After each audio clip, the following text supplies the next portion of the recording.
apapun tidak menyurutkan niat kita untuk terus belajar, mencari ilmu. Tidak usah cari alasan macam-macam, yang penting belajar itu baik. Karena kadang-kadang kalau kita nambah alasan untuk kebaikan yang kita lakukan, kalau alasannya terpenuhi atau alasannya tidak ada, terus kita tidak menjalankannya. Belajar Pak, biar pinter. Nanti kalau pinter terus malas. Saya sedekah Pak, biar dapat imbalan dari Allah 700 kali lipat. Nanti biar saya kaya. Nanti kalau sudah kaya terus pelit. Jadi sholat Pak, biar hati saya tenang gitu. Kok hatinya tenang, males sholat wis. Saya sudah tenang Pak, buat apa? Maka kalau bisa untuk kebaikan apapun yang kita lakukan, tidak perlu cari alasan, hanya yang penting karena itu baik. Kenapa ngaji? Ya karena ngaji itu baik. Jadi ya kalau dalam Islam ya arahkan saja kalau memang perlu alasan kepada Allah. Bahwa Allah meridhoi itu, Allah suka itu. Dengan kebaikan yang kita lakukan. Ya termasuk ngaji ini. Kenapa sih capek-capek mengistiqomai ngaji, wong ya temanya kadang tidak jelas. Barat lah, timur lah, malam hari ini Jawa lah, macam-macam. Mungkin ada yang tidak relevan, ada yang relevan, ada yang cocok, ada yang tidak buat teman-teman. Ya cukup dengan alasan bahwa belajar itu baik. Menurut saya sudah memadai. Dan tentu saja akan ada banyak godaan. Makanya istiqomah itu tidak ringan.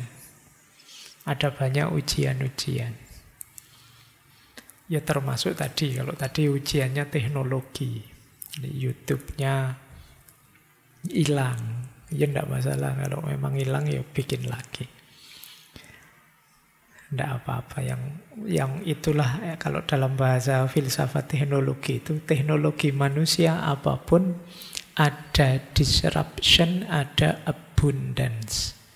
Jadi ada kekacauan yang ditimbulkan, ada juga kelimpahan yang diberikan. ChatGPT itu anugerah luar biasa, tapi juga kacaunya juga banyak. Hidup kita gara-gara itu. Nah itu tantangan ya buat kita. Semoga yang begitu-begitu tidak menyurutkan niat kita untuk belajar. Baik, bismillah kita mulai ya. Malam hari ini kita temui lagi beliau. Dulu pernah kita bahas. Sekarang kita angkat lagi lebih dalam sedikit pandangan beliau tentang wolak-wali ing jaman atau bolak-baliknya sejarah. Jadi ini khas bulan ini, tokoh-tokoh yang kita bahas tentang sejarah semuanya punya madhab sejarah itu siklus, berputar. Nah, termasuk beliau Raden Ngabei Ronggowarsito. Beliau ini ada yang menggelari pujangga terakhir Jawa. Pujangga Jawa yang terakhir dari Kasunanan Surakarta. Karya-karyanya banyak. Mestinya yang Jawa pernah membaca-baca tentang beliau. Kalau belum ya kebangetan. Karena referensinya banyak. Kalau belum berarti kalian memang tidak terlalu tertarik dengan budaya-budaya kita. Baik. Beliau ini dulu pernah saya ceritakan panjang lebar itu ya. Putra, cucu pujangga juga beliau. Cucunya Yosodipuro yang kedua, pujangga keraton juga. Ayahnya juga begitu. Cuma beliau ini masa mudanya agak nakal. Nama asli beliau Bagus Burhan. Terus sama orang tuanya dipondokkan di Ponorogo, di pondoknya Kiai Kasan Besari, pesantren Gebang Tinatar. Nah, yo di pondok yo tetap rodok-rodok nakal, meskipun nanti ada momen, ya kalau bahasa saya meletik, ada momen konversi. Jadi momen beliau mengalami titik balik kesadaran, kemudian sangat serius belajar, mendalami tidak hanya sastra tapi juga spiritualitas. Sehingga kita kenal hari ini tokoh besar Raden Ngabei Ronggowarsito dengan karya-karyanya yang luar biasa. Nah, itu gambaran beliau ya, meskipun nanti ketika bicara tentang sejarah, pandangan-pandangan beliau yang sirkuler tadi, yang banyak dikutip orang ya tentang kekacauan sejarah, khususnya zaman beliau. Jadi beliau ini ngalami beberapa kasunanan, beberapa sunan. Jadi beliau ngalami era Pakubuwono ke-7, ke-8, dan ke-9. Kalau di masa Pakubuwono ke-7, beliau ini harmonis dengan Ronggowarsito. Tapi mulai agak masalah di Pakubuwono ke-9. Pakubuwono 9 ini putranya Pakubuwono ke-6. Nah, ini agak masalah karena ayahnya Ronggowarsito itu difitnah yang membocorkan rahasia Pakubuwono 6 sehingga ditangkap oleh Belanda.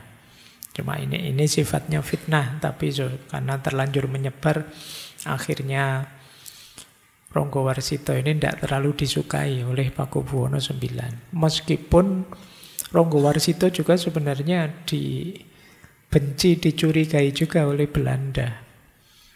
Karena karya-karya beliau itu banyak nyindir-nyindir, kemudian membangkitkan semangat juang rakyat kecil dan lain sebagainya. Jadi itu gambarannya. Jadi beliau agak pahit di belakang sampai terkenal sekali dengan zaman edannya, istilah beliau. Nanti kita banyak belajar itu ya malam hari ini, tentang bagaimana siklusnya zaman atau wolak-wali ing zaman. Kalau itu siklus berarti ya kadang naik, kadang turun. Saya tidak tahu hari ini kita sedang naik apa sedang turun. Nanti kita lihat ya, kita cocokkan ciri-cirinya. Baik, bismillah, kita mulai.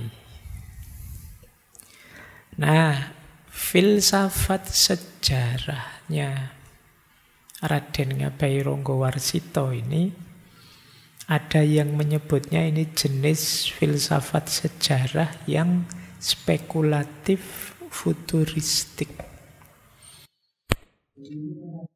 Biasanya orang ngomong sejarah itu kan masa lalu.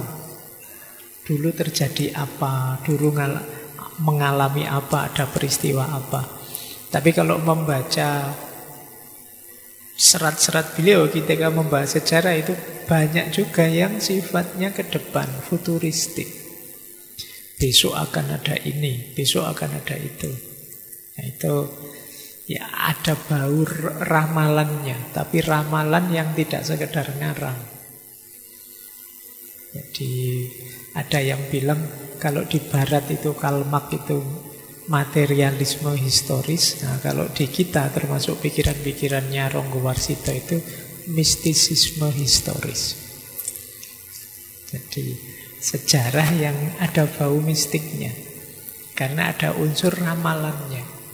Jadi tidak hanya menceritakan masa lalu, tapi juga meramalkan masa depan. Nah, ini konsep sejarah yang unik ya, yang khas. Nah, sejarah yang futuristik ini, ya, yang jenisnya ramalan ini, membutuhkan dua kompetensi, dua kemampuan. Yang pertama namanya sambegono. Sambegono itu harus cerdas dan punya daya ingat yang kuat. Yang kedua, nawang krido. Nawang krido itu mampu menangkap, memahami tanda-tanda alam, tanda-tanda zaman. Kalau dua ini digabung, orang Jawa menyebutnya ilmu titen. Jadi membaca fenomena sejarah tidak sekedar menceritakan fakta, tapi melihat gejala bahkan yang juga tidak terlihat. Jadi ada banyak ilmu titen itu ya, misalnya kalau situasinya seperti ini biasanya sih mau ada apa gitu. Itu namanya ilmu titen. Belajar dari sejarah dulu-dulu. Oh, kalau sudah sesama aliran berkonflik ini biasanya mau bubar sih ini. Ini titen. Selalu begitu yang terjadi memang. Nah, itu syaratnya dua memang. Butuh kecerdasan, yang kedua kejelian. Membaca tanda-tanda.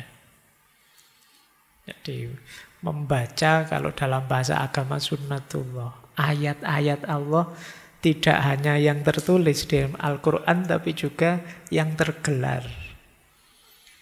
Nah, jadi kalian boleh menggeluti ilmu ini kalau merasa tertarik ya, karena saya tidak tahu sekarang jarang yang tertarik ilmu-ilmu ini.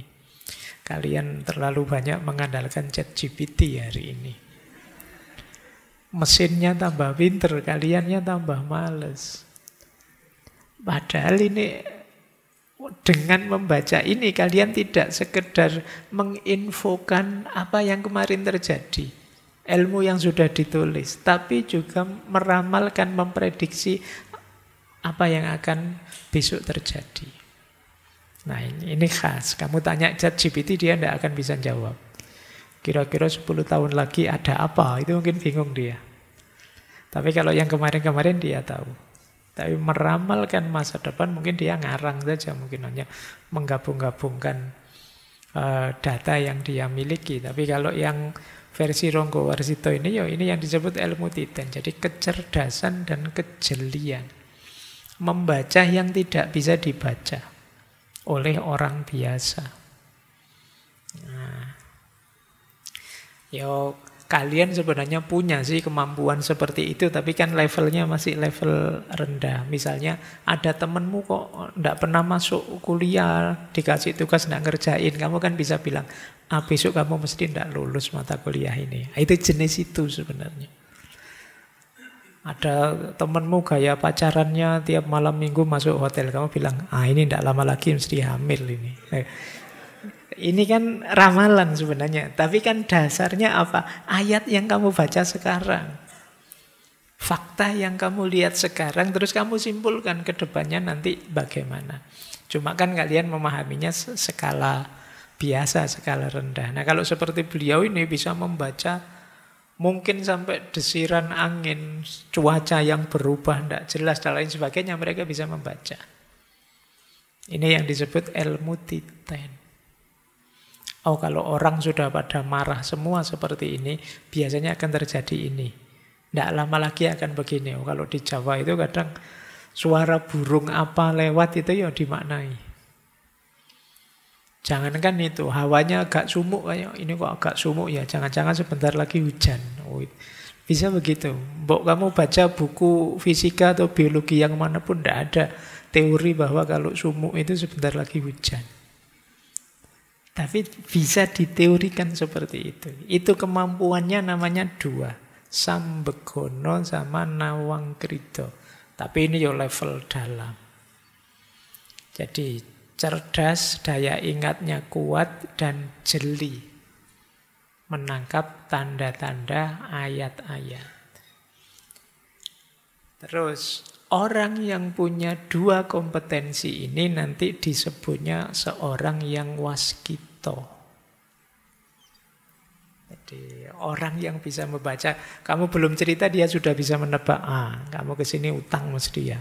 Itu waskito namanya. Kita belum cerita dia sudah bisa menebak apa yang kita inginkan. Isi pikiran kita terbaca. Mungkin dilihat dari kerut wajah kita, dilihat dari gaya ngomong kita, dia langsung bisa menebak. Orang ini namanya waskito. Meskipun nanti di level tertingginya kewaskitoan ini kalau dalam agama kita menyebutnya ma'rifat. Pengetahuannya tidak sekedar membaca ayat-ayat alam sunatullah saja, tapi dapat informasi langsung dari Tuhan, dari Allah. Ini orang menyebutnya ma'rifat. Kita kadang menyebutnya orang yang punya ilmu laduni. Infonya langsung dianugerahkan oleh Allah. Orang Jawa menyebutnya waskito. Ada yang namanya waskito malam hari ini.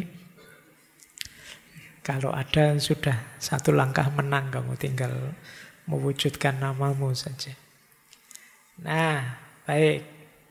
Cara pandang sejarah versi Jawa dari orang-orang yang waskito ini ada world view yang dulu pernah kita bahas 1 bulan tentang falsafah Jawa kelihatannya ya.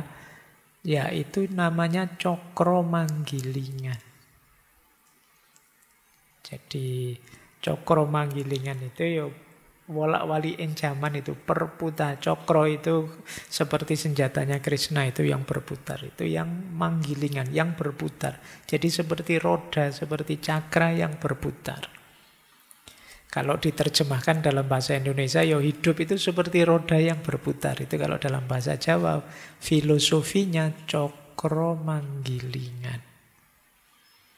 Kadang di atas, kadang di bawah. Tidak ada orang yang di atas terus, tidak ada yang di bawah terus. Kemarin minggu pertama Spengler meramalkan bahwa Barat nanti pada saatnya juga akan susut kok ke bawah, kok tidak mungkin dia di atas terus. Kemudian Malik bin Nabi juga begitu. Sekarang umat Islam baru di bawah, dulu umat Islam di atas. Dan akan seperti itu sejarah. Tidak ada orang yang jaya terus, tidak ada yang terpuruk terus. Akan selalu ada perputaran. Nah, untuk bisa menyikapi cokro manggilingan sekaligus membangun pribadi yang waskito, yang mampu punya kecerdasan dan kejelian, prosesnya 2. Yang pertama ngelmu, yang kedua laku. Nah, yang kita lakukan malam hari ini jenis ngelmu, belajar, mencari wawasan, nambah pengetahuan. Yang mungkin jarang dan sulit kita lakukan aspek lakunya. Nah, padahal ini satu paket. Makanya dulu mungkin kita pernah belajar satu quotes dalam peribahasa Jawa yang bunyinya ngelmu kuwi kelakone kanthi laku. Jadi berilmu itu tuntasnya dengan laku. Laku ini bisa bermakna 2. Bisa bermakna tirakat dalam prosesnya, bisa juga bermakna implementasinya. Maksudnya apa? Yang pertama, ngelmu itu harus disertai laku. Sepanjang kita belajar, ayo kita ada tirakatnya. Jangan nyari seneng saja. Apalagi ditambah maksiat, ditambah bohong, ditambah curang, ilmumu tidak akan nyampe puncak. Jadi sering saya ilustrasikan ya. Kenapa sih Pak? Kan yang penting meskipun saya bohong, ilmunya tetap bisa masuk. Wawasannya juga tetap bisa masuk. Saya melakukan kejahatan apapun kan tetap bisa saya pahami. Saya nyontek pun kan tetap bisa paham. Cara berpikirnya tidak begitu. Cara berpikirnya adalah ilmu yang mau masuk itu kan masuk dalam dirimu. Jadi diri kita ini wadahnya. Jadi diri kita ini akan nanti ditempati ilmu. Ini logika wadah dan isi dalam filsafat Jawa. Loh, kalau wadahnya kotor, meskipun diisi hal-hal baik, hal-hal putih, hal-hal positif, ya nanti yang jernih yang kita masukkan akan jadi kotor juga. Kenapa? Wadahnya kotor. Kalau batinmu masih penuh kesombongan, dapat ilmu masuk. Loh, ilmu ini akan jadi kendaraan untukmu jadi orang sombong. Kalau kamu penuh kedengkian, ya ilmu ini akan jadi alatmu mendengki orang. Itulah kenapa ilmu kuwi harus plus laku. Laku pembersihan diri, kalau dalam bahasa agama tazkiyatun nafas. Biar wadahnya bersih. Jadi ini untuk teman-teman ya mungkin dosenmu tidak ngerti kamu curang. Dosenmu tidak tahu kamu ngopi saja dari Google, dari ChatGPT dan lain-lain. Tapi masalahnya tidak sekedar nilai. Kalau sekedar nilai sebenarnya nggak terlalu rumit. Kamu sowan saja sama dosennya sambil nggawa salak 10 kilo mungkin aman. Tapi ini loh wadahmu yang kotor. Kamu tidak sadar merusak yang lebih berharga daripada sekedar nilai. Yaitu apa? Jiwamu. Eman-eman. Alah Pak, besok dibersihkan lagi. Tidak sesimpel itu. Karena memperbaiki yang sudah rusak itu jauh lebih berat. Nah, ini mungkin jadi bekal kalian ya. Kalau begitu mending nilai jelek ya Pak daripada curang. Ya mending tidak curang dan nilaimu bagus. Berarti belajar yang lebih serius. Kita sering melalaikan hal kecil-kecil gini. Padahal Al-Quran itu jelas bilang ya, فَمَا يَعْمَلْ مِثْقَالَ ذَرَّةٍ خَيْرًا يَرَهُ وَمَا يَعْمَلْ مِثْقَالَ ذَرَّةٍ شَرًّا يَرَهُ. Jadi kejelekanmu sekecil apapun pasti nanti ada efeknya dan kamu akan melihat, merasakan. Kebaikan juga begitu. Alah Pak, saya tadi ngehack itu cuma iseng saja kok Pak. Iya sih. Mungkin kamu tidak sadar seneng-senengmu itu efek buruknya nanti akan kamu rasakan. Nah, itu ya. Jadi maka ngelmu harus disertai laku. Itu makna pertama. Makna kedua, ngelmu kelakone kanthi laku ya tentu saja jangan cuma berhenti di pengetahuan. Wujudkan dalam amalan, dalam tindakan, dalam perbuatan. Jangan sekedar ceramah tentang kejujuran, jujurlah. Jangan sekedar menasehati tentang keberanian, kamu sendiri harus berani. Itu ngelmu kelakone kanthi laku. Jangan ngeritik orang saja, mbok yo yang kritis, mbok yo yang jeli dan lain sebagainya. Kamu sendiri jadilah orang yang kritis. Itu ngelmu kelakone kanthi laku.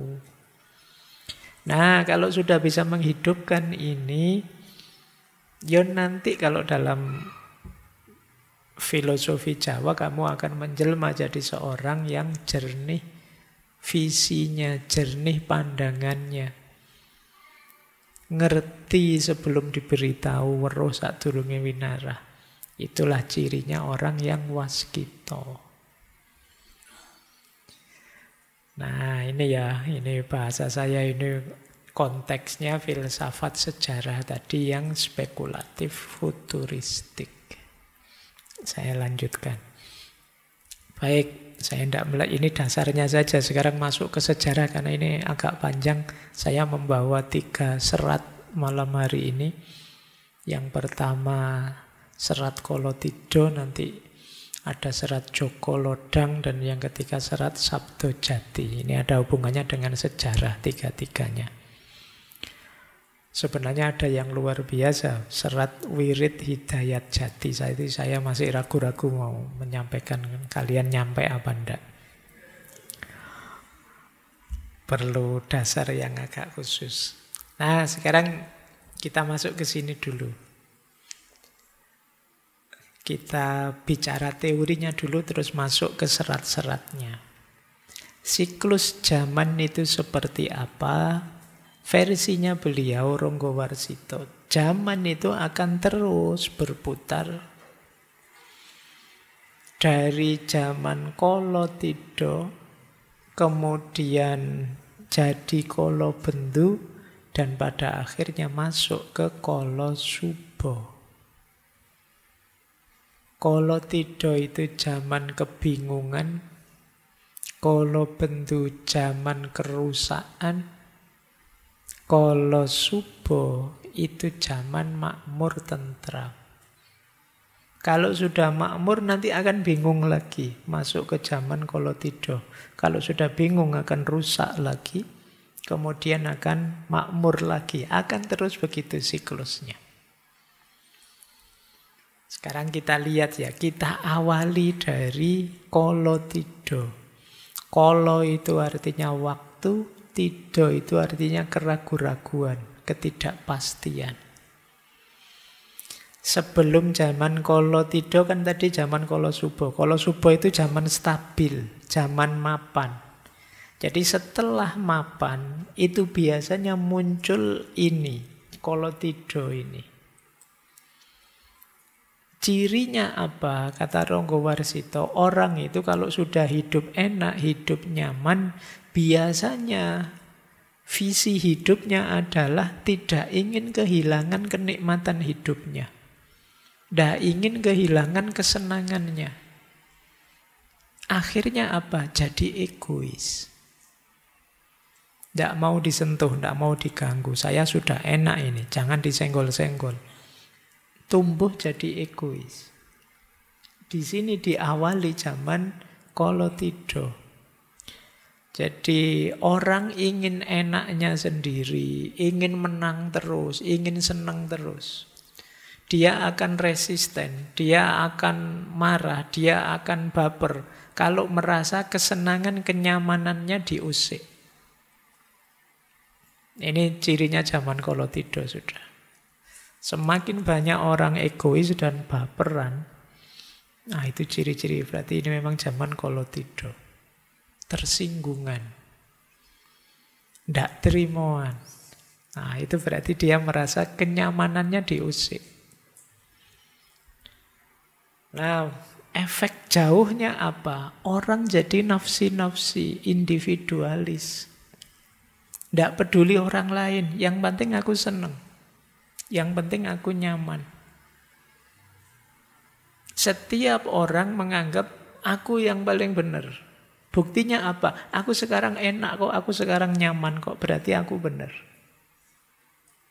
Kalau orang lain ingin senang, ingin nyaman, harusnya ikut aku, manut aku. Ini zaman Kolotidho. Jadi kalau ada fenomena kok, ini sekarang kok tambah banyak ya orang egois, merasa benernya sendiri, konflik banyak, hal kecil-kecil jadi konflik. Kemungkinan memang zamannya sedang zaman Kolotidho. Dan zaman ini muncul karena ada fase sebelumnya, yaitu fase nyaman, fase mapan. Biasanya orang itu kalau fase ruwet, fase susah itu cenderung lebih kompak. Tapi begitu menang, egoisnya muncul. Jadi ingin enak sendiri, menang sendirinya muncul.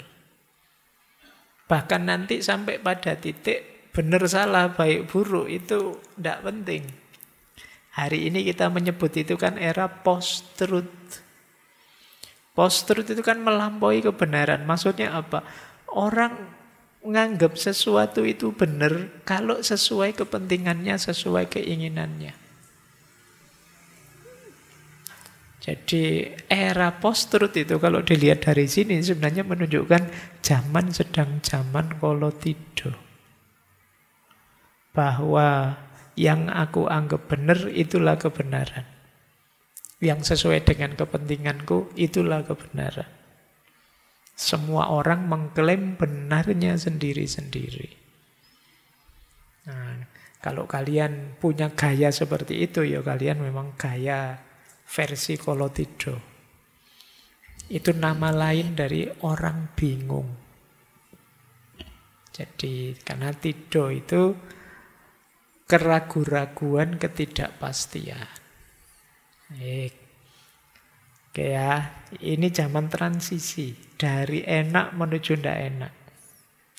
Saya tidak tahu durasinya berapa, tapi pasti siklus itu terjadi. Mungkin bisa lama, sangat panjang, mungkin juga pendek. Kalau ini selesai, biasanya zaman Kolotido ini kalau tambah parah, kita tidak bisa mengatasinya, kita akan masuk ke Kolobendu. Ini sudah zaman hancur-hancuran. Kalau tadi zaman Kolotido itu orang serba ragu-ragu, serba tidak pasti. Begitu masuk ke Kolobendu sebenarnya stabil lagi, tapi stabil dalam kerusakan. Stabil dalam angkara murka. Disinilah nanti yang baik dianggap buruk, yang buruk dianggap baik. Namanya zaman Kolobendu. Jadi ini nanti yang relevan dengan syairnya Ronggowarsito di zaman Edan dari serat Kolotido. Dari luar kelihatan tertib, stabil, tapi stabil dalam ketidakberesan. Kalau semua orang Edan itu kan yang tidak edan akan dianggap edan. Kalau semua orang stres, itu yang tidak stres akan jadi yang tidak normal satu-satunya. Jadi yang semula tidak normal dianggap normal, yang semula normal akan dianggap tidak normal. Oke ya, jadi kalau ada orang, saya itu tidak main TikTok, tidak main itu. Oh zaman kayak gini kan. Jadi dia malah tidak normal sendiri. Apa sih game online itu? Dia akan jadi tidak normal sendiri. Jadi ketika semua orang edan, maka yang tidak edan, itulah dia yang edan. Jadi itu, bahasa itunya kan itu. Jadi kalau semua orang tidak waras, ya satu-satunya yang waras itu dia kan beda sendiri. Dialah yang nanti dianggap tidak waras. Ini zaman Kolobendu. Kalau di berbagai narasi, ya termasuk nanti di serat Kolotido dan serat yang lain, zaman Kolobendu itu isinya ini yang disebut wolak-wali ing zaman. Yang zolim malah dipuji-puji, yang dizolimi dimaki-maki. Nah, sekarang kan banyak istilah-istilah memaki yang terzolimi. Allah kamu playing victim aja. Alah, kita sering ada banyak diksi-diksi untuk menyerang orang yang terzolimi hari ini. Nah, jadi banyak tindakan tidak adil. Yang jujur ditertawakan. Yang jahat dianggap keren. Wah, hebat orang ini, keren. Berani dia. Nah, itu padahal itu kejahatan. Orang yang mulia disingkirkan. Yang jahat mendapat derajat. Aturan dijungkir balikkan, nilai diputar balikkan. Yang wanita kehilangan rasa malu, yang laki-laki kehilangan kehormatan. Ini Kolobendu. Bapak lupa sama anaknya, anak melawan orang tuanya, saudara tawuran dengan saudara, keluarga saling menyakiti, murid melawan gurunya, yang besar sombong, yang kecil tidak tahu diri. Dan ini semua normal di zaman Kolobendu. Nah, simbolnya apa? Kembang seruni. Kembang seruni itu kependekan dari seru dan berani. Barang siapa suaranya keras dan berani, dia akan menang. Punya pengaruh besar. Entah dia orang pinter atau ndak pinter, sing penting berani teriak-teriak, berani tampil, maka dia akan punya pengaruh. Ini cirinya zaman kala bendu. Ketika yang negatif-negatif, yang rusak-rusak dianggap normal. Nah, kira-kira kita di zaman apa? Tadi kamu nganggapnya, wah kalau tidur ini Pak kita. Begitu kalau bendu, loh jangan-jangan kita kalau bendu. Atau jangan-jangan tiap zaman ada kalau bendunya sendiri, ada kalau tidurnya sendiri. Tapi ini pasti akan berputar, kata Ronggowarsito. Kalau sudah memuncak, pada akhirnya nanti kalau kehancuran itu sehancur-hancurnya, akan lahir zaman baru namanya zaman Kolosubo. Zaman Kolosubo itu zaman kegembiraan, zaman stabilitas, zaman kemakmuran. Ya versi beliau nanti diawali dengan munculnya seorang Ratu Adil. Kalau dalam Islam dikenal Imam Mahdi. Ini tokoh yang tidak ikut edan pasti. Di kalangan semua orang edan, dia sendiri yang tidak edan. Dan perjuangannya berat. Cirinya, kalau di banyak serat itu, yang pertama sederhana. Yang kedua, tidak berhasrat duniawi. Yang ketiga, misinya hanya ingin membahagiakan orang lain. Yang keempat, spiritualitasnya tinggi. Nah, ini 4 ini ya. Semoga tidak ada. Wah, jangan-jangan saya itu Pak. Karena dalam sejarah banyak yang ngaku-ngaku sebagai Imam Mahdi, sebagai Ratu Adil. Banyak juga yang oleh masyarakat dianggap Ratu Adil, Imam Mahdi. Dan ini silih berganti. Nanti kalau kita belajar tentang teori-teori tentang Ratu Adil, Imam Mahdi, itu biasanya memang muncul di tengah masyarakat yang sedang tertindas. Jadi mereka mimpinya, yang membuat mereka masih bertahan itu adalah mimpinya bahwa nanti akan datang seorang pembebas. Ratu Adil atau Imam Mahdi. Biasanya ideologi atau pandangan seperti ini laku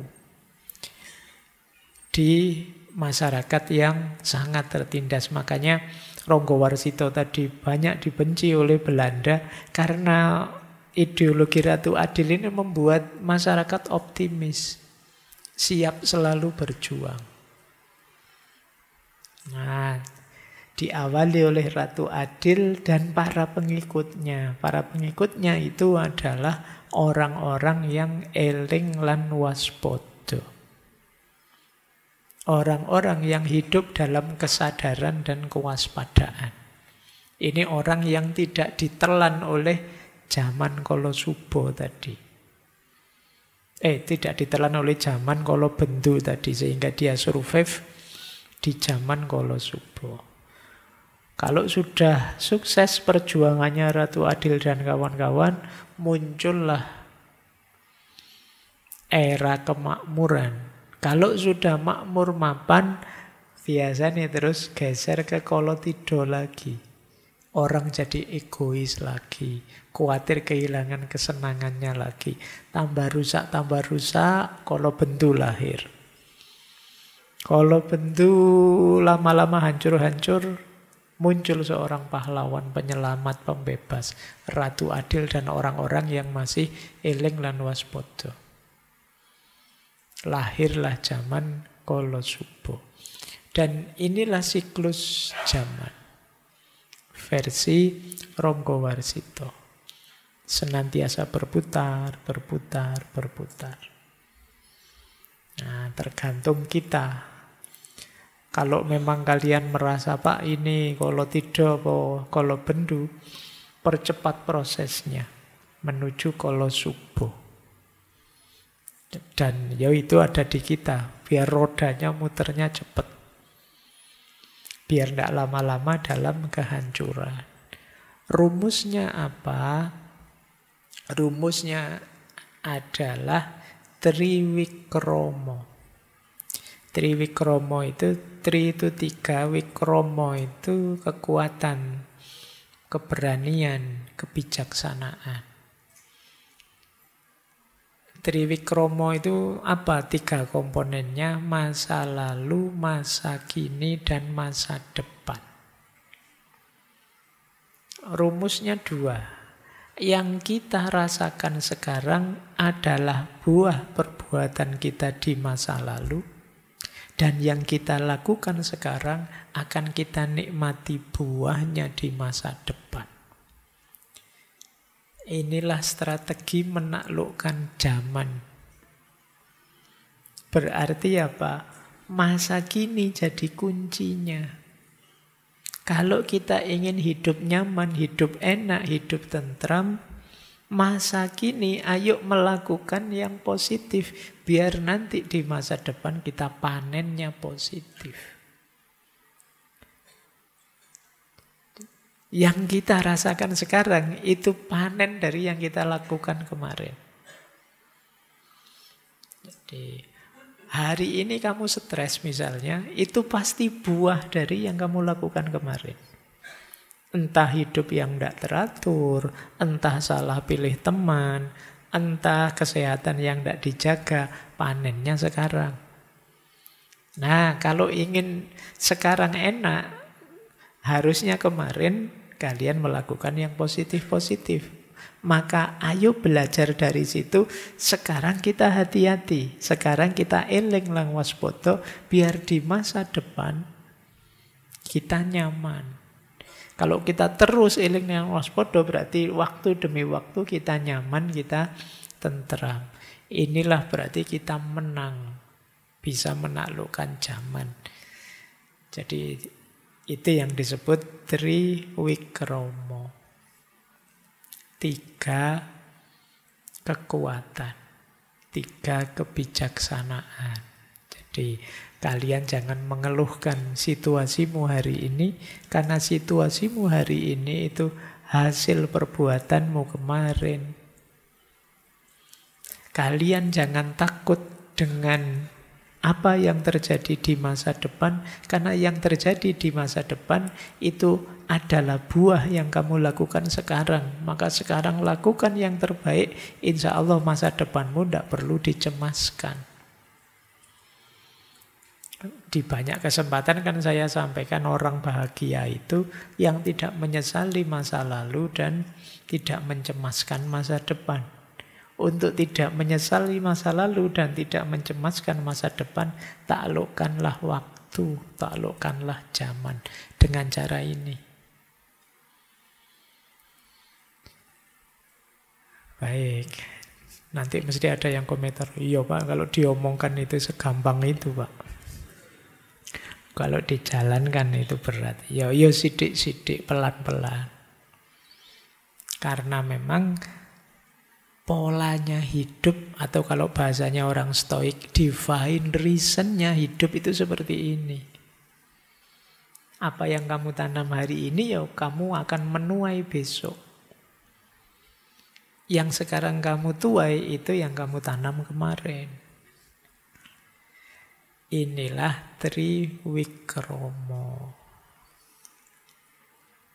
Baik, itu dasar dari siklus sejarah versi beliau Raden Ngabei Ronggowarsito.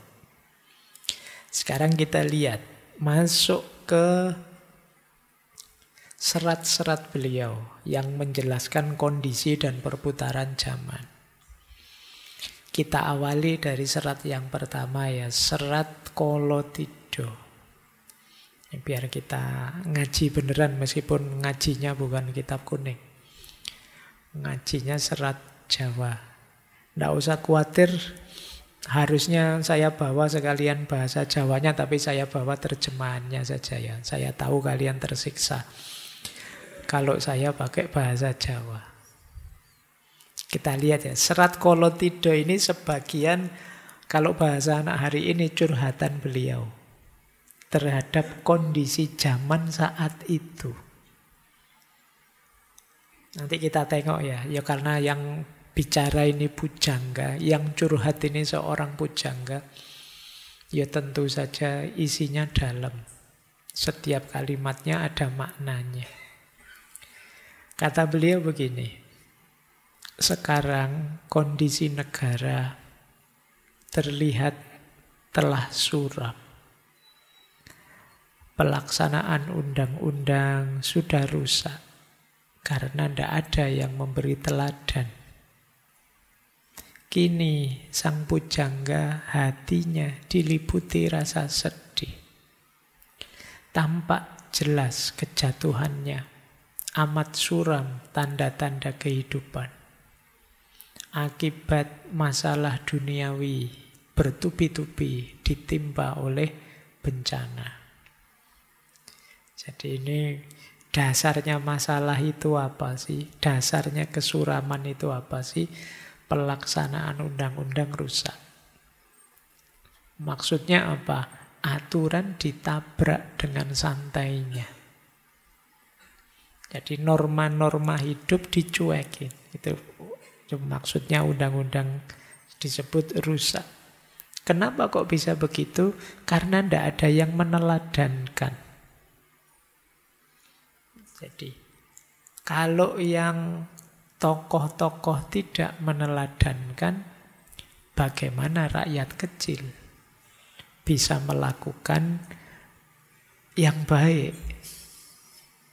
Jadi karena tidak ada yang ditiru, ya mereka akan meniru yang jelek-jelek dari yang harusnya memberi teladan. Dan ini yang versi Raden Ngabei Ronggowarsito disebut kondisi negara telah suram. Dan ini tidak bisa diingkari karena memang situasinya kolotido.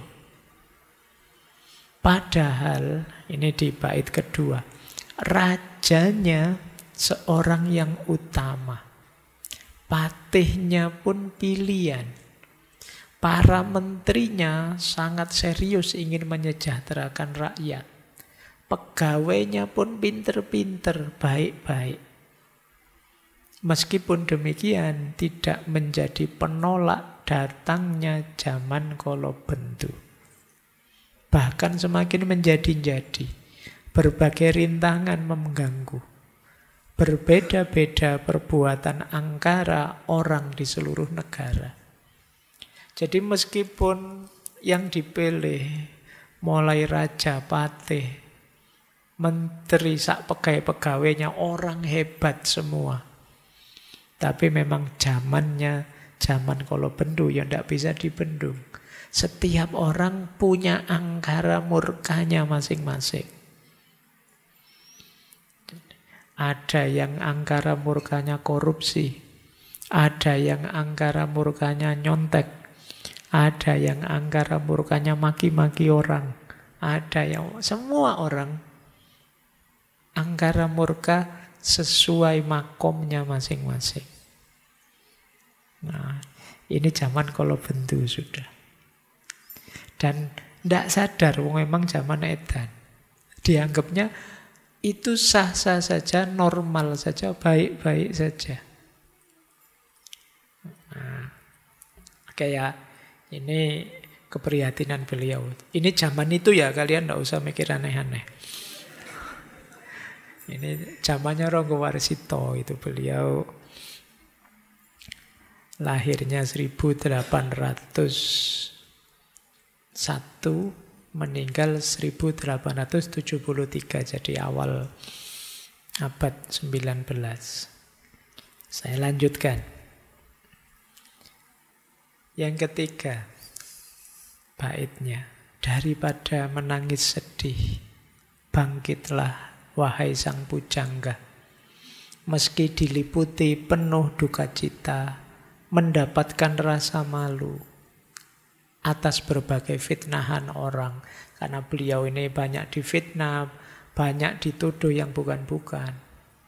Mereka yang mendekatimu menghibur, seolah membuat enak hatimu, padahal bermaksud memperoleh keuntungan, sehingga merusak cita-cita luhur karena tidak hati-hati. Jadi ini beliau curhat, ya banyak sih yang mendekat-dekat, tapi ya karena tadi zaman sedang rusak, semua orang egois dengan kepentingannya, mereka mendekat ya hanya ingin mencari keuntungan sendiri. Terus beliau cerita, ini tentang beliau. Jadi beliau ini ada kabar akan dinaikkan jabatannya, akan diberi pangkat, tapi ternyata tidak. Dasarnya terbetik berbagai berita, kabar angin, namun bohong. Kalau bahasa hari ini hoax ya. Jadi zaman itu ya sudah ada hoax.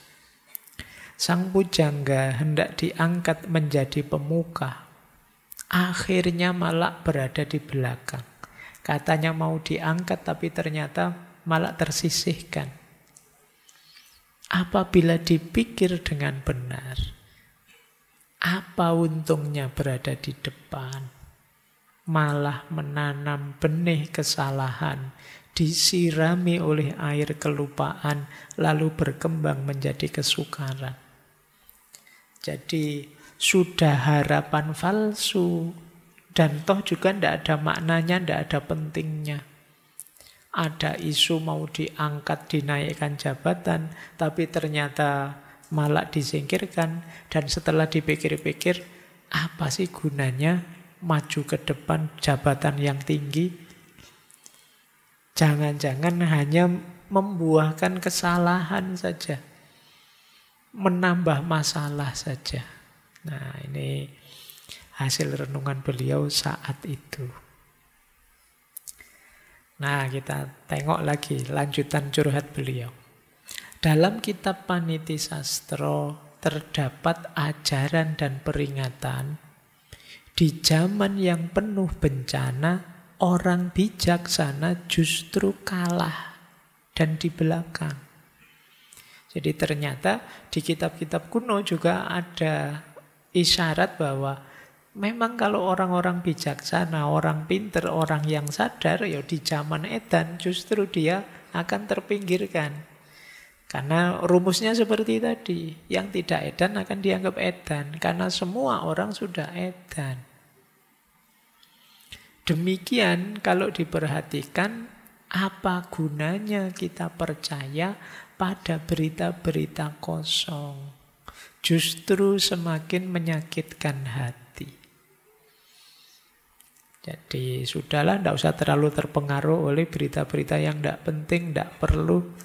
Kata beliau, lebih baik nulis saja cerita-cerita kuno, teladan.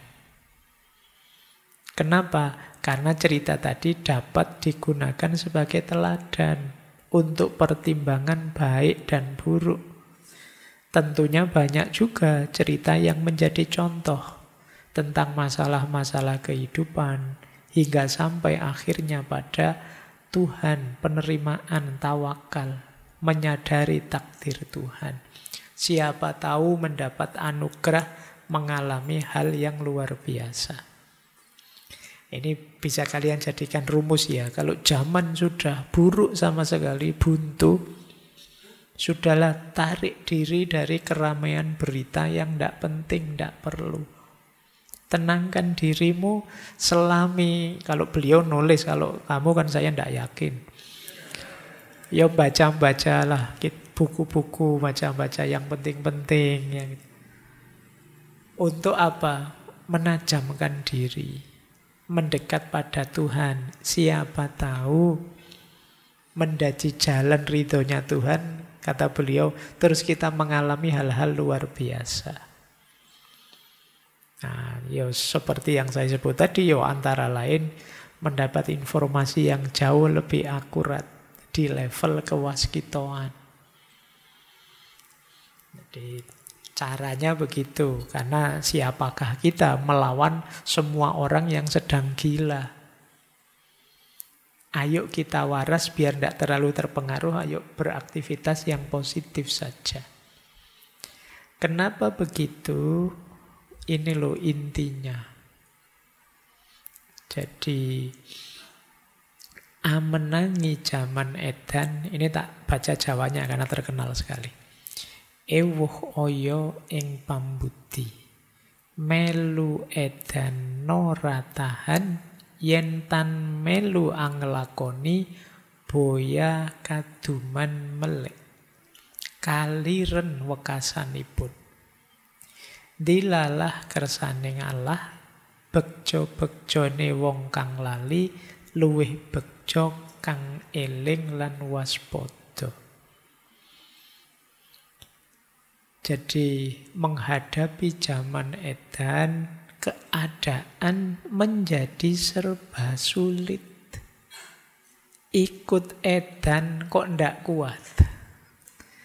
Ndak betah saya Pak, mau edan kayak orang-orang. Dengan santainya bikin hoax, dengan santainya saling memaki, ndak kuat saya. Tapi kalau tidak ikut edan, tidak dapat bagian.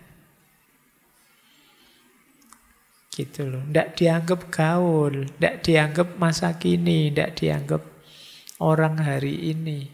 Akhirnya tersingkir, bukan kita. Pada akhirnya terus kelaparan. Tapi apapun yang terjadi, sudah dinas oleh Allah, menjadi sunatullah, keinginannya Allah. Betapapun senangnya orang yang lupa diri, tetap lebih bahagia orang yang eling lan waspada. Jadi senikmat apapun kalian dalam kondisi lupa, tetap lebih nikmat ketika kalian sadar dan waspada. Apa sih enaknya orang lupa? Wong lupa itu kan tidak sadar diri. Menganggapnya nikmat mungkin saja itu bukan nikmat. Menganggapnya enak mungkin saja bukan hal yang menyenangkan. Wong itu sedang lupa. Maka senikmat-nikmatnya orang lupa tetap lebih nikmat orang eling lan waspada. Kalian puasa, lupa terus makan, enak ndak? Wong ya lupa, begitu sadar apa? Menyesal. Jadi padahal tadi merasa enak, wah makanannya kok lezat. Begitu, loh iya ternyata aku ini puasa. Begitu sadar kalian nyesel. Iya ya ngapain? Itu seenak-enaknya. Itu kan enak, wong puasa dapat bonus makan. Tapi karena dalam kondisi lupa jadi tidak enak. Setelahnya kamu menyesal. Ya contoh sederhana kalian nyontek tadi loh. Enak kan? Bisa tugas beres, terus nilainya bagus. Tapi begitu nanti kalian eling, iya ya kok aku curang gitu ya. Hasilnya menyesal. Jadi dan kondisi jiwa yang kalau dalam istilahnya Imam Ghazali kan ada yang lawamah, ada yang mulhamah. Orang lupa itu yang kondisi jiwanya lawamah ini. Ada juga yang amarah bahkan. Lawamah itu dalam dirinya ada pertarungan baik dan buruk, tapi yang menang selalu yang buruk. Akhirnya kamu menyesal. Kadang-kadang juga mulhama. Mulhama ini masih ada kurang sadarnya juga. Karena mulhama itu pilihannya selalu kebaikan. Tapi belum nyampe yang tertinggi mutmainah. Karena kadang-kadang nyesel juga. Ya misalnya, apalah, kalian berdua sama pacarmu misalnya mau nyebrang, mau pegang tangannya. Tidak boleh, bukan muhrimnya. Terus kamu tidak jadi pegang. Mau pegang lagi, tidak jadi. Ya kamu benar pilihanmu, memang tidak boleh, bukan muhrimnya. Tapi begitu sampai rumah, eman-eman ya tadi. Mbok coba tak pegang lah, ya lumayan ya tadi masuk. Ini masih pilihanmu benar tapi masih ada menyesalnya. Wah eman-eman kok ya. Nah ini masih mulhama, masih golongannya wong kang lali. Nah kalau bisa ya mutmainah, orang yang eling lan waspada. senantiasa sadar. Kalau sudah eling lan waspada ya tidak ada menyesalnya. Tidak ada pertarungan dalam dirimu, otomatis milih yang baik. Dan ini jauh lebih menguntungkan, jauh lebih membahagiakan dibandingkan bahagianya orang lupa. Wong orang lupa ya kalau ingat biasanya ya sudah tidak bahagia lagi. Jadi maka siap-siaplah teman-teman, meskipun semua orang di dunia ini edan, kalau bisa jangan edan. Karena entah kenikmatan apa dari orang yang edan, nikmatmu dalam kesadaran itu jauh lebih besar. Ini jadi rumusnya. Jadi mungkin ini zaman kala tido atau kala bendu, tetap senjatanya eling lan waspada. Eling itu dimensinya vertikal dan kedalaman diri. Sadar diri kita sebagai makhluk Allah, sadar diri kita sebagai khalifahnya, sadar hakikat hidup kita, kenapa kita dihadirkan di muka bumi. Ini namanya orang eling. Kalau waspada itu awas terhadap sekeliling kita. Akalnya hidup terus, hatinya menyala terus. Ini terus kita jadi waspada. Tidak mudah tertipu, tidak mudah tergoda, tidak mudah kejeblos yang salah, yang dosa, dan lain sebagainya. Ini namanya orang yang waspada. Jadi eling lan waspada jadi kuncinya melawan zaman edan. Nah, lanjut ya. Ini kalau ini saya baca cepat ya. Ini cara mengatasinya dengan spiritualitas. Demikianlah perumpamaannya, padahal menginginkan. Bukankah demikian Paman Doblang? Jadi isyarat zaman edan tadi ya, kita harus eling lan waspada. Sebenarnya kita kadang-kadang ya pingin seperti orang-orang itu, betapa senangnya dengan dalam kelupaan mereka. Tapi ya kan lebih menguntungkan kalau kita eling dan waspada. Mungkin benar persangkaan orang, namun dalam batin sesungguhnya hal itu sangat jauh. Jadi orang menfitnah aku macam-macam. Mungkin aku yang jahat, aku yang jelek, aku yang... Mungkin orang-orang benar, tapi sebenarnya tidak begitu, kata beliau. Saya ini sudah tua, mau apa lagi? Sebaiknya menjauh dari keramaian supaya mendapat anugerah kasih Tuhan. Ini kalau dalam bahasa tasawuf, kalau zaman memang sudah tidak teratasi lagi, saatnya minggir, saatnya kita uzlah. Menjauh. Berbeda bagi mereka yang telah teguh sentosa, jiwanya dituntun Tuhan.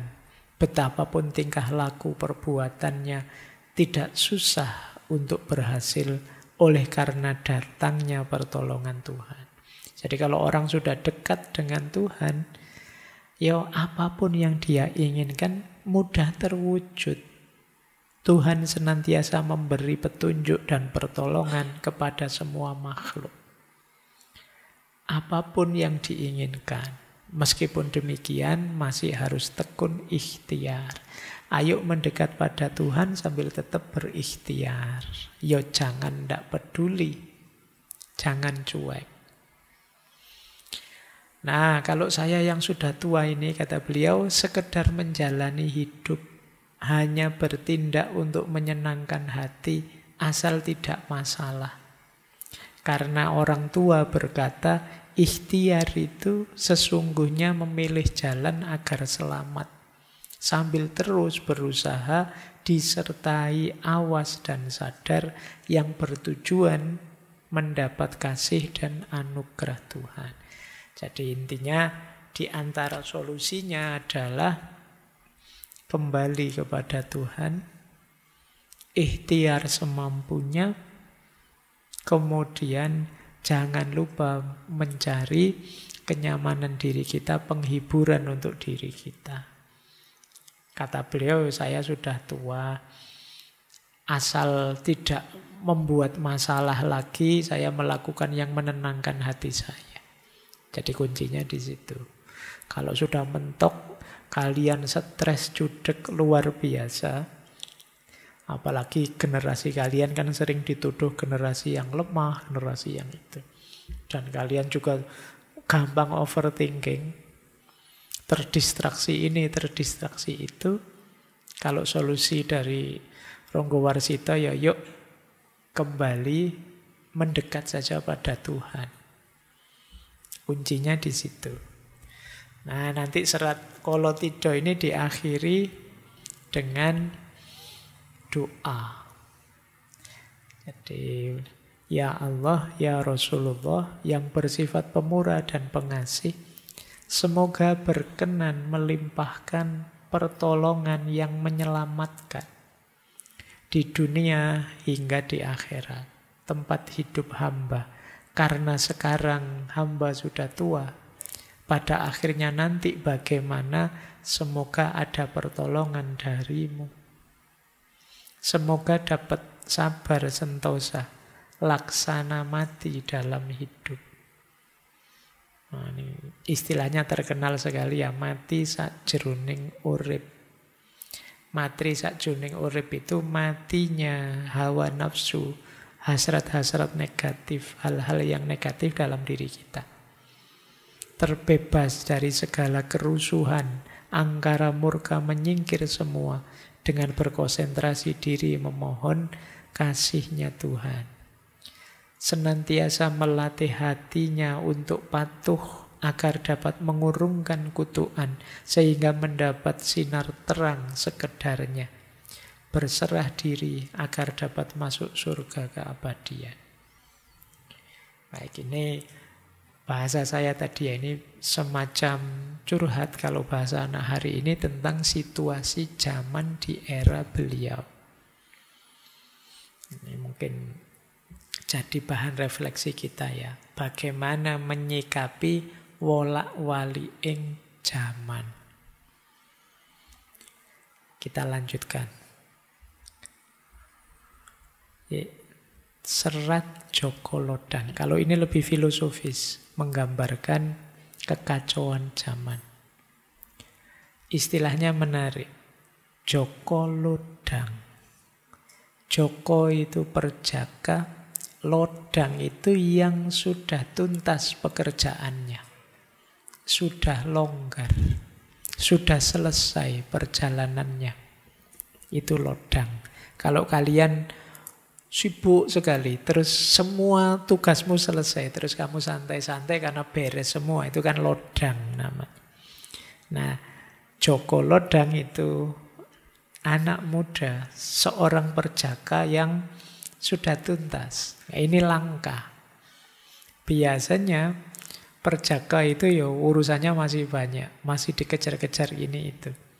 Tapi kalau perjaka kok sudah lodang, ini luar biasa.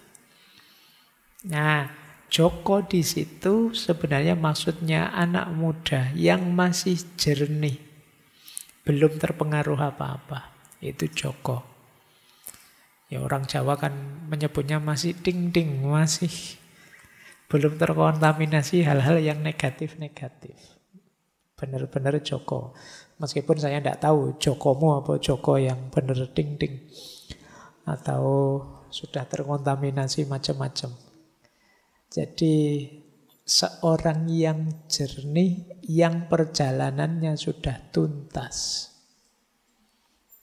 Nah, nama lainnya Joko Lodang. Ada apa dengan Joko Lodang? Nah, kita lihat ya. Kita baca yang pertama, yang bagian gambuh. Joko Lodang datang bergelantungan, lalu duduk secara tidak sopan dan berkata dengan keras. Ini menarik ya, orang yang sudah tuntas perjalanan spiritualnya datang sambil bergelantungan, duduk tidak sopan, kemudian bicara dengan keras. Ini sebenarnya satu sindiran yang luar biasa. Karena kadang-kadang kebenaran itu tidak selalu nyaman untuk didengar, tidak selalu enak untuk dilihat. Jadi jangan dikira kebenaran itu selalu enak. Kenapa? Karena kita sering sudah dirutinkan oleh situasi. Sehingga kadang-kadang untuk hal-hal yang memang benar itu kita rasanya ingin menolak. Ada satu cerita yang terkenal sekali dari tradisi Sufisme. Jadi satu ketika ada seorang sufi yang bertemu seorang raja yang sedang berburu. Jadi raja ini dengan rombongannya sedang berburu. Di tengah hutan ketemu seorang sufi. Terus bilanglah raja ini pada sufi tadi, "Wahai Syekh, sufi, mbok saya dinasehati. Biar saya jadi raja yang lebih baik. Tolong tunjukkan saya kebenaran." Nah, terus sufinya tanya, "Apa kamu benar siap mendengarkan kebenaran?" "Siap. Saya memang sejak dulu ingin mencari kebenaran." Nah, tidak lama setelah itu tiba-tiba anaknya raja, putra mahkota, datang mendekat. Terus sufi itu bilang, "Wah, ini anakmu ya putra mahkota. Dia akan mati loh." Wah. Begitu mendengar kata-katanya sufi tadi bahwa anaknya ini akan mati, marah raja ini. "Sampean itu tak suruh ngajari saya kebenaran, malah mengutuk anak saya. Dia ini putra mahkota, gimana bisa didoakan mau mati?" Terus sufinya bilang, "Loh, saya tidak mendoakan. Saya kan bicara fakta saja, kebenaran saja. Siapa sih orangnya yang tidak mati? Kamu juga akan mati, saya juga akan mati. Makanya tadi saya sebut, anakmu juga akan mati. Ternyata kamu belum siap mendengarkan kebenaran." Nah, jadi ini persis seperti Joko Lodang ini. Orang, wah itu ndak sopan itu, wah itu ndak beres itu. Tapi memang kebenaran kadang menyakitkan. Jadi kebenaran kadang-kadang kan kita tolak. Meskipun sudah ada faktanya, sudah ada buktinya, sudah ada kenyataannya. Kita tolak hanya karena tidak cocok dengan keinginan kita. Tidak sesuai dengan harapan kita. Alah, yang jadi kok bukan yang saya dukung ya. Terus kita mati-matian nolak. Ini memang kebenaran itu pahit. Maka Joko Lodang datang dengan bergelantungan tidak sopan. Terus kata-katanya keras. Apa yang dia katakan? "Ingat-ingatlah, sudah kehendak Tuhan bahwa gunung-gunung akan merendah, sedangkan jurang-jurang akan meninggi. Karena kalah perang, maka akan diusir dari negerinya." Ini menarik. Jadi gunung yang tinggi itu akan bisa merendah. Jurang yang dalam akan bisa meninggi. Ini sebenarnya isyarat wolak-wali ing zaman. Kalian yang sedang tinggi, jangan sombong, pada saatnya akan runtuh rendah. Kalian yang sedang di bawah rendah, jangan putus asa karena bisa saja nanti kalian akan naik ke atas. Jadi, dan pada saatnya itu akan terjadi. Ada juga yang memaknai, ingat-ingatlah bahwa besok justru orang-orang mulia akan direndahkan dan orang-orang rendah akan naik jabatan. Jadi ini juga kebenaran. Makanya kita harus siap menghadapinya. Zamannya memang begitu. Namun jangan salah terima. Pahami kata-kata ini. Sebab bagaimanapun juga, meskipun merendah satu gunung, akan tetap terlihat bekasnya. Beda dia dengan jurang yang curam. Jurang yang curam itu, meskipun dapat menonjol, namun tanpa tanggul akan mudah longsor. Semua yang dituturkan di atas sudah menjadi kehendak Tuhan. Akan terjadi sesuai Sengkolo, sirno toto esti wong. Ini Condro Sengkolo itu cirinya Ronggowarsito kalau meramal. Plus tahunnya dan biasanya pas. Tahun 1850. Cuma nanti kita bahas yang Condro Sengkolo bisa dicek di Ronggowarsito yang dulu. Sudah saya jelaskan detail. Nah, jadi gunung bisa merendah, jurang bisa muncul ke atas. Tapi meskipun merendah, meskipun runtuh, meskipun jatuh, gunung tetaplah gunung. Meskipun dia naik setinggi apapun, kalau dia jurang, tanpa ada tanggulnya dia akan longsor.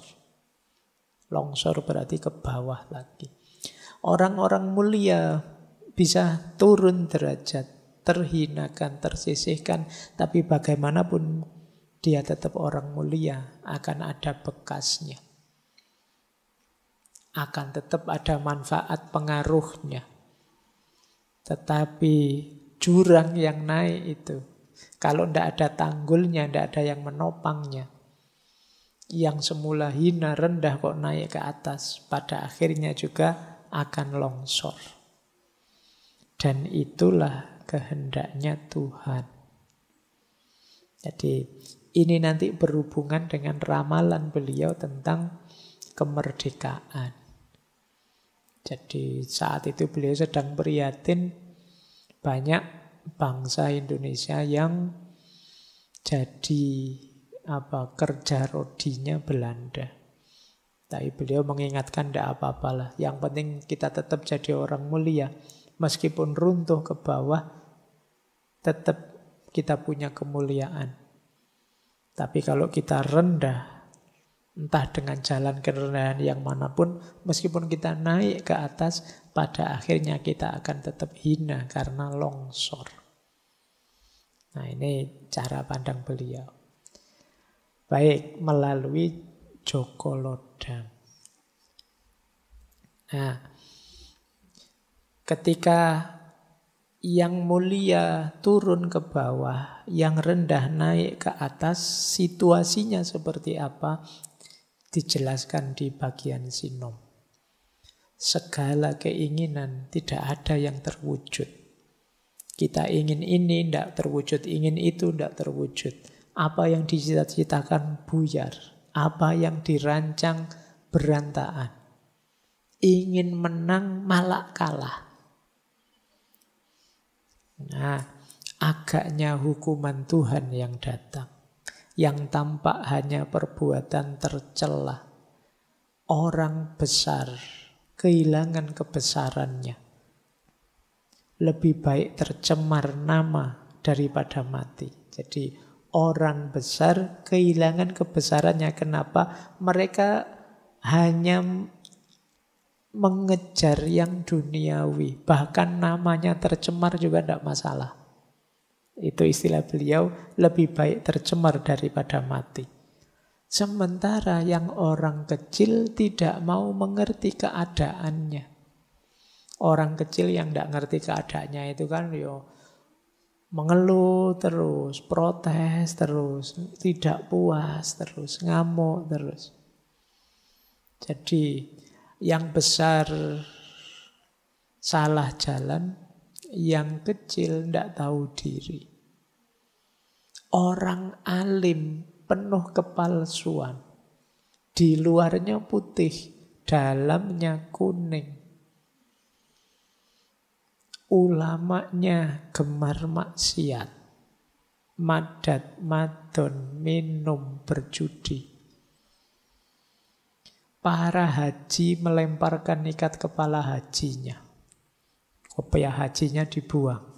Ini kalian maknai sendiri ya. Tidak teko mocone. Wanita kehilangan kewanitaannya karena pengaruh harta benda. Semua hanya bertujuan harta benda saja. Semuanya ingin kaya, maka yang alim jadi palsu. Di luarnya kelihatan putih sekali tapi dalamnya kuning. Kenapa? Tujuannya duniawi.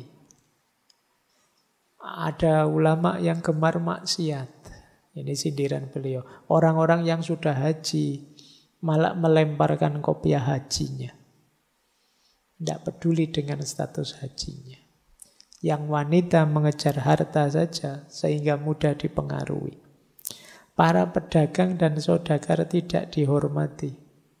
Yang dihormati hanyalah harta bendanya saja. Itu mungkin kita sering ngeritik-ngeritik, maki-maki pengusaha ini, pengusaha itu, tapi kalau disangoni ya gelem. Nah, itu yang dihormati hanya hartanya saja. Jadi bukan orangnya. Seluruh dunia berorientasi benda. Kesengsaraan menjadi-jadi. Nah, ini pakai sengkolan lagi ya. Nirsat estining urip. Nirsat estining urip itu ya 10681. 1860 tahun Jawa. Tahun Jawa berarti sekitar tahun 1930 Masehi. Ini ganas-ganasnya Belanda. Juga orang-orang kita mungkin yang kerjasama dengan Belanda. Penghabisan penderitaan bila semua sudah mulai bertobat sepenuhnya kepada kekuasaan Tuhan. Sepenuh jiwa. Jadi lagi-lagi solusinya tetap kembali. Ayo kita sadar untuk kembali pada Tuhan. Nah, ini 3 yang terakhir dari serat Joko Lodang. Mendengar semua itu Mbok Perawan. Ini menarik ya. Ada Joko Lodang, ada Mbok Perawan. Bukan Mbok Rondo loh ya. Kamu istilah Mbok mesti Rondo. Tapi saya bilang Mbok Perawan. Mbok itu kalau dijawab bisa kakak perempuan. Kakak perempuan itu cirinya apa? Pengayom. Menyayangi, mengayomi. Perawan sama seperti Joko ya. Masih jernih, masih suci. Jadi Mbok Perawan itu seorang pengayom yang jernih, yang suci. Nah, orang yang semacam ini pasti akan merasa sedih melihat situasi seperti itu. Oleh karena itu kemudian Joko Lodang berkata lagi, tetapi ketahuilah bahwa ada hukum sebab musabab. Di dalam ramalan yang sudah ditentukan, tetaplah berupaya, yang terjadi biarlah terjadi. Jadi ayo kita berikhtiar semampu kita, karena di dunia ini ada hukum sebab akibat. Kalau kita diam saja situasi tidak akan berubah. Dan ini yang terus bagian dari ramalan ya. Zamannya masih sama, tapi pada akhir pertemangan zaman, Wiku Sabto Ngesti Ratu 1877 tahun Jawa. Kalau tahun Masehi pas 1945. Akan ada keadilan antara sesama manusia. Itu sudah menjadi kehendak Tuhan. Di waktu itulah orang yang mengantuk mendapatkan ketuk atau gong kecil yang banyak bertebaran di jalan-jalan, yang mendapatkan gembira hatinya karena isinya tidak lain adalah emas dan permata. Ini yang disebut futuristik tadi ya, ramalan, bahkan beliau bisa menebak dengan tepat nanti situasi memprihatinkan karena penjajahan dan kesengsaraan masyarakat saat itu akan berakhir 1945 tahun Masehi. Ini tidak gampang-gampang ya untuk sampai makom ini. Tidak sekedar nebak-nebak. Kalau nebak-nebak ngarang kan bisa saja, nanti akhir tahun ini ada artis yang cerai. Ngono gampang mungkin ya, akan selalu ada masalahnya. Nanti ada orang besar yang meninggal ya mesti akan selalu ada. Tapi beliau presisi sampai ke tahunnya. Nanti bahkan untuk akhir hidup beliau sak tanggal-tanggalnya. Baik, ini serat Joko Lodang. Cuma 9 memang, Gambuh, Sinom, sama Megatruh. Nah, kita masuk lebih dalam lagi serat Sabdojati. Kalau ini sudah mulai lebih dalam lagi untuk solusi-solusi apa yang harus kita lakukan menghadapi wolak-wali ing jaman. Ya, Sabdojati berarti sabda tentang kesejatian. Oke ya, isinya begini, nasihat beliau. Ini ditulis terakhir sebelum nanti beliau meninggal. Jangan berhenti berusaha berbuat kebajikan agar mendapat kegembiraan dan keselamatan, tercapai segala cita-cita, terhindar dari perbuatan yang bukan-bukan, dan harus gemar prihatin. Ayolah ya teman-teman, meskipun masih muda boleh kok mencari rumus prihatinnya masing-masing. Nyari jalan tirakatmu sendiri untuk menajamkan dirimu. Tidak hanya pikiranmu tapi juga batinmu. Ada banyak cara, banyak jalan. Kalian boleh bikin rumus sendiri untuk melatih batin, melatih dirimu. Renungilah dengan seksama, urailah dengan cermat, telitilah jangan sampai salah, endapkan dalam hati. Ini menarik, ini sangat filosofis. Kalau kalian menghadapi sesuatu, jangan kesusu disikapi, jangan kesusu dibales, jangan kesusu dijalani, tapi pertama-tama apa? Renungkan dulu. Berpikir yang dalam dulu, ini sangat filosofis. Kalau sudah kamu urai, biar paham posisinya, kamu teliti. Dan tidak hanya itu, endapkan dalam hati, rasakan. Mengendapkan dalam hati itu berarti kira-kira mantepnya bagaimana, nyamannya bagaimana. Itu namanya diendapkan dalam hati. Disitulah kita bisa mudah menanggapi sesuatu. Jadi berarti yang nomor 1 itu memerintahkan kita untuk berbuat baik. Yang nomor 2 memerintahkan kita untuk berpikir jernih. Kita lihat bait ketiga. Senantiasa mendambakan anugerah kebaikan, mengendapkan pikiran hingga jernih, mengheningkan hati hingga kosong, meski sebenarnya berisi. Isinya adalah cipta yang sejati. Kalau ini secara umum nuntun kita untuk mengarahkan gerak hati. Ya, kalau bahasa lainnya niatnya harus lurus. Jadi selain kebaikan yang kita lakukan, pikiran yang jernih, orientasi dan tujuan serta niat kita yang lurus. Hati kita kosongkan dari kepentingan-kepentingan duniawi, kemudian kita isi dengan yang sejati. Senjata yang keempat apa? Kesabaran. Jalankan semua itu dengan penuh kesabaran. Sebab jika bergeser akan mengkhawatirkan. Jika kesurupan setan gundul yang menggoda membawa kendi, berisi uang banyak. Nah, yang bisa membuat kita kesurupan apa? Setan gundul. Setan gundul itu biasanya membawa kantong isinya uang.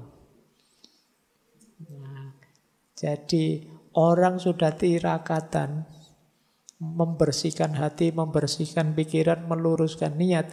Begitu ketemu duit, bisa saja melenceng karena itu godaan paling berat. Yang bisa kesurupan jin lebih gampang. Kalau kesurupan duit lebih susah. Setan gundul ambisi untuk nyari duit, kata Ronggo Warsito. Makanya hati-hati dengan setan gundul itu. Kan kita selama ini ada prinsip UUD. Apa-apa ujung-ujungnya duit. Dengan uang apa sih yang tidak selesai? Tapi kalau kita seperti itu, ya kita kehilangan kejernihan diri tadi. Eman-eman. Nah, maka ayo kita prihatin, tirakat. Ayo membersihkan pikiran, membersihkan hati. Ayo mengorientasikan diri ke arah yang positif, niat yang baik. Mari menjalankannya dengan sabar dan hati-hati kesurupan. Dilanjutkan kesurupan selanjutnya apa? Bila terpengaruh oleh perbuatan yang bukan-bukan, akan menjadi sarang iblis. Senantiasa mendapatkan kesulitan, kerepotan, sulit menenangkan hati, seperti orang mabuk kepayang. Jadi selain duit tadi, kadang-kadang apa? Kita ngurusi hal-hal yang tidak penting, yang tidak ada gunanya, yang efeknya kadang malah negatif. Kelihatan sibuk luar biasa tapi tidak ada manfaatnya. Jadi kita repot, kita sulit, tapi hati kita tidak tenang, seperti orang mabuk. Kenapa bisa begitu? Biasanya karena kita terpengaruh oleh perbuatan yang bukan-bukan. Ya termasuk kalian ya, sekarang saatnya berarti kita cermati dalam sehari kita ngapain aja sih. Seminggu ini saya ngapain aja, menghasilkan apa, memproduksi apa. Kalau lebih banyak yang tidak penting, yang bukan-bukan, rumusnya beliau, berarti sebenarnya diri kita jadi sarangnya iblis. Iblis nyaman dekat-dekat kita karena kita melakukan hal-hal yang tidak penting, yang tidak perlu. Akhirnya apa? Kalau jadi sarangnya iblis, kata Ronggo Warsito, hatinya jadi tidak tenang. Was-was terus. Rasanya kok tidak nyaman terus. Seperti orang mabuk. Kita jalan kemana-mana seperti orang bingung. Tidak ngerti tujuan mau apa. Akhirnya apa? Kalau terlalu banyak melakukan hal yang tidak penting, akhirnya tidak tertarik terhadap perbuatan kebajikan. Terlalu sibuk dengan yang bukan-bukan, perbuatan baik jadi tidak menarik. Segala yang baik lari, sebab kita sudah atmosfernya atmosfer buruk. Lupa Tuhan.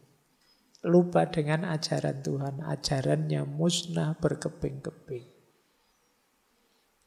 Jadi dunia sekeliling kita akhirnya negatif semua. Yang positif kita lupa sudah. Nah, bukankah banyak orang pinter, banyak orang cendekiawan dan lain sebagainya. Tapi kata Ronggo Warsito apa? Namun demikian, yang melihatnya bagaikan matanya kemasukan pasir. Orang cerdas intelektual itu melihat semua itu kayak orang kelilipan. Jadi tidak terlalu peduli. Tidak kelihatan aslinya apa. Tidak melihat betapa sengsara, betapa banyak kebingungan, betapa banyak keresahan di sekelilingnya. Itu bahasa beliau seperti orang kelilipan. Yang bisa melihat itu kan ya tadi istilah beliau ya, ada orang pinter, ada para alim dan lain sebagainya. Itu tidak peduli dengan apa yang terjadi tadi. Seperti orang yang matanya kena pasir. Akhirnya apa? Banyak orang yang bersujud pada yang jahat. Orang jahat, orang buruk ditunduki sedemikian rupa dianggap utusannya Tuhan.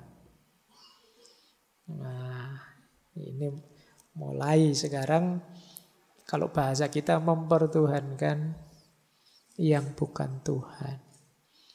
Bahkan orang jahat kita anggap utusannya Tuhan.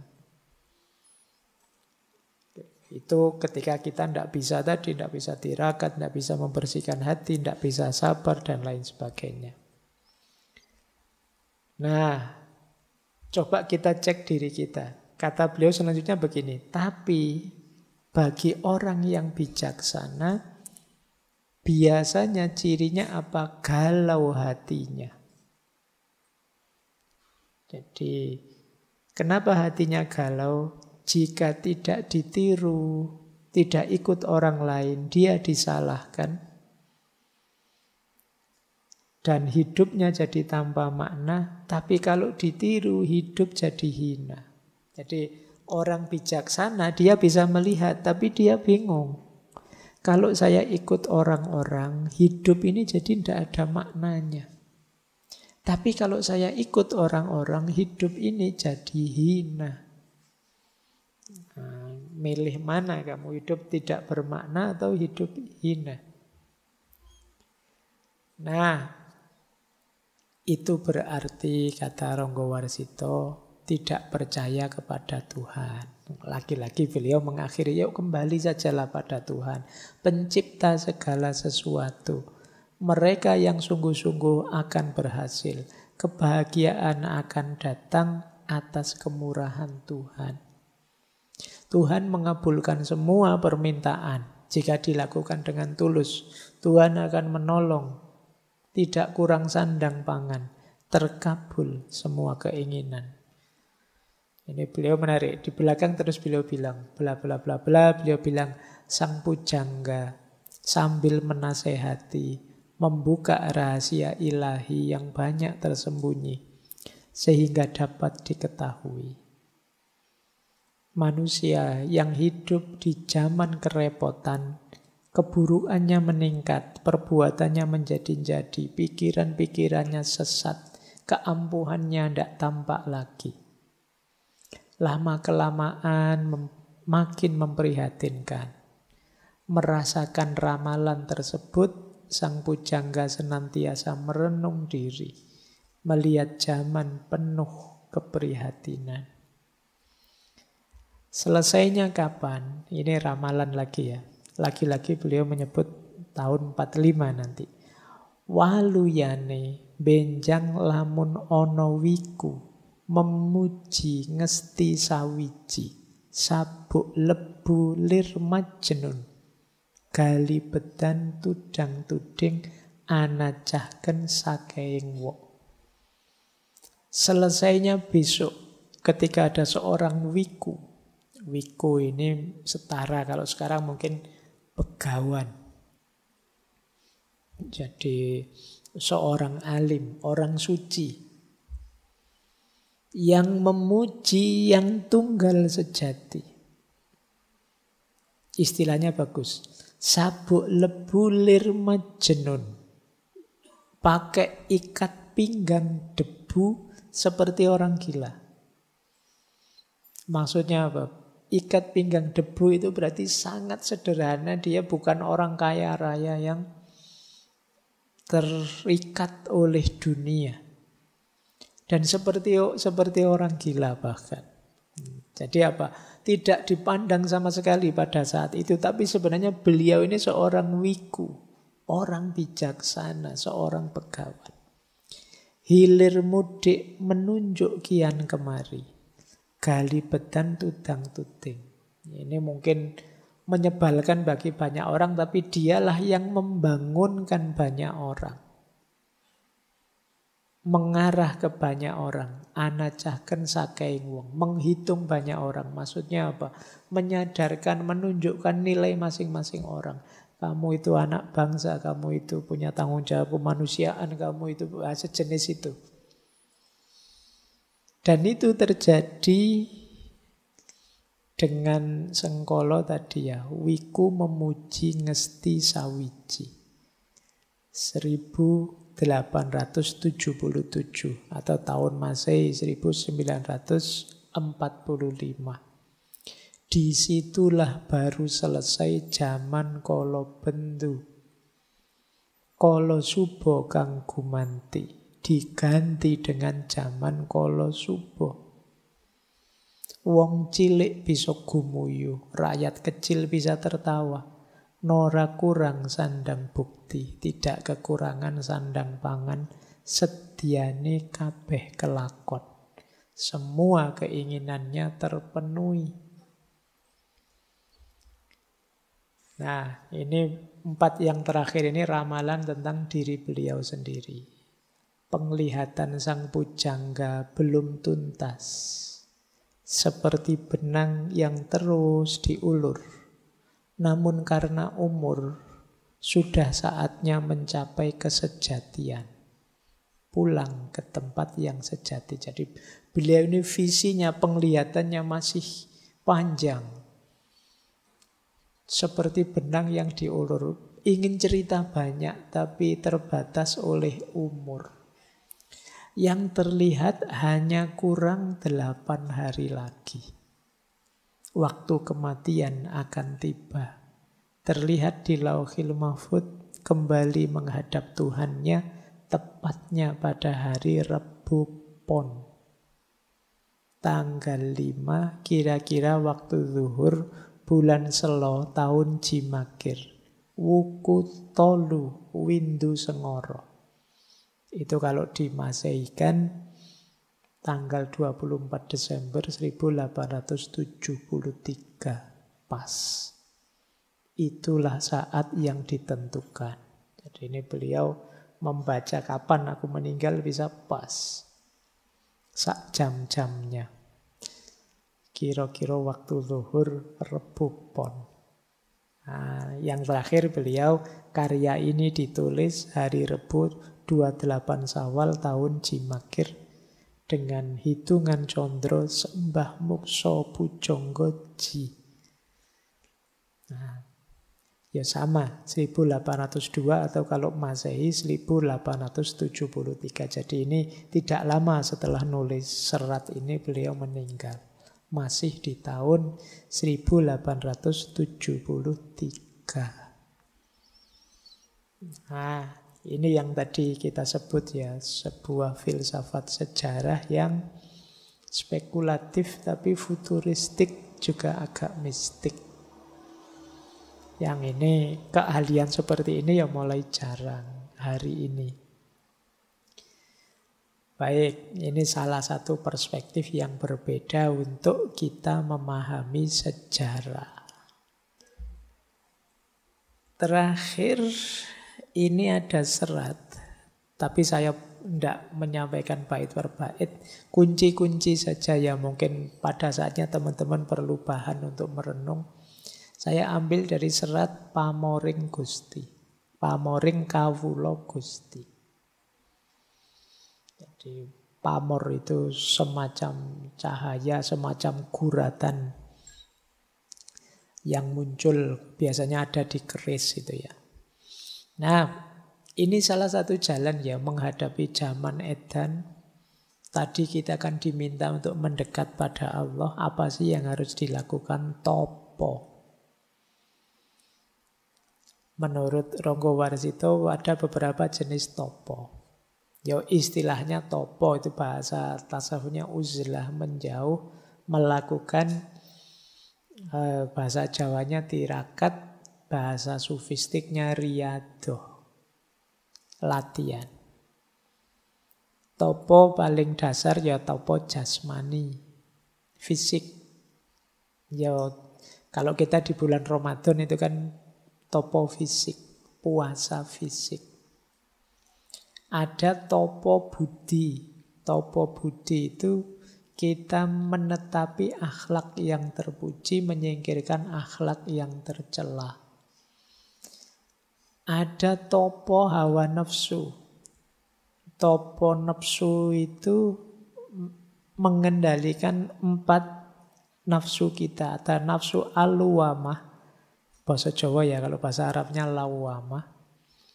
Ada nafsu amarah, ada nafsu supiyah, ada nafsu mutmainnah. Al-luwamah nafsu biologis. Amarah itu emosi. Supiah itu ambisi, pikiran, duniawi. Mutmainnah itu hati, ketenangan. Ini 4, mari kita kendalikan, itu namanya topo nafsu. Ada topo rasa. Topo rasa itu memusatkan perhatian selalu pada Allah. Mengheningkan hati, mempertajam mata batin. Batin kita sambungkan terus. Dalam zikir mengingat Allah. Namanya topo rasa. Kalau sudah topo rasa, ada topo sukmo. Topo sukmo itu ikhlas, batin jernih, dan hidup harmonis dengan sesama dan dengan alam semesta. Ada lagi topo cahyo. Tirakat cahaya. Maksudnya apa? Membentuk jiwa kita agar tidak tergoda oleh cahaya duniawi apapun. Berarti ini level fana sudah lepas dari segala godaan duniawi. Dan puncaknya adalah topo urip. Topo urip itu memasrahkan diri kita sepenuhnya kepada Allah. Kalau kita melakukan topo-topo ini, maka diri kita akan jadi manusia yang berpamor Gusti. Kalau di bahasa Indonesia kan bercitra Tuhan. Inilah nanti dalam tasawuf yang disebut takholak bi ahlakillah. Nah, ini jalan agar kita tetap waras di zaman edan. Ya, kalian ingat-ingat saja, pilih saja, lakukan semampu kalian, entah di level yang mana, biar kita tetap waras menghadapi wolak-walik zaman. Baik, saya kira itu ya malam hari ini. Materinya agak padat, banyak. Ya, semoga rekamannya bagus. Kalau kalian tidak paham bisa mengulang-ulang. Saya kira itu untuk malam hari ini. Insya Allah bulan depan kita lanjutkan di tema yang berbeda. Setelah jungkir balik zaman di bulan ini, nanti kita tema baru bulan depan. Saya akhiri sekian, kurang lebihnya mohon maaf. Wallahul muwafiq, wallahu a'lamu bissawab. Wassalamualaikum warahmatullahi wabarakatuh. Waalaikumsalam warahmatullahi wabarakatuh.